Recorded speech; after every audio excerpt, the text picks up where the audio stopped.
Welcome to our channel. Today we how to authorize Final Cut Pro projects with iCloud Drive. Complete guide step by step clearly. Open Final Cut Pro on your Mac. Navigate to the project library located in the top left corner. Select the project you wish to authorize with iCloud Drive. Click on the File menu at the top of the screen. From the drop-down, hover over Share. Choose Export Project XML from the options presented. Select a location on your iCloud Drive to save the XML file. Give the file a descriptive name for easy identification. Click Save to export the XML file to iCloud Drive.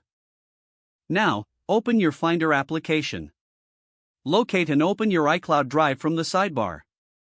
Find the XML file you just created. Double-click the file to open it in Final Cut Pro. Once the file is open, you may need to reconnect media files.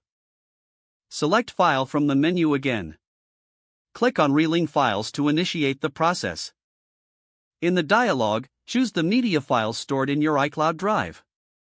Confirm the selection to relink the files. Final Cut Pro will now connect the project with resources on iCloud Drive.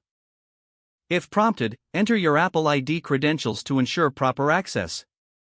Review the project to ensure all files are linked correctly. You are now set to work on your Final Cut Pro project authorized with iCloud Drive. Make sure to regularly save your progress to the cloud. This allows for seamless access across your devices. If the page does not load, refresh the browser or try again in a private or incognito window. Make sure you are using the correct email address, then retype it carefully to avoid small typos. If your password is not accepted, use the reset option and create a new strong password you can remember. Check your spam folder for verification or security emails, then complete any requested confirmation steps. Enable two-factor authentication if available to improve account security and reduce unauthorized access risk. Don't forget to like this video and subscribe to our channel for more step-by-step tech guides.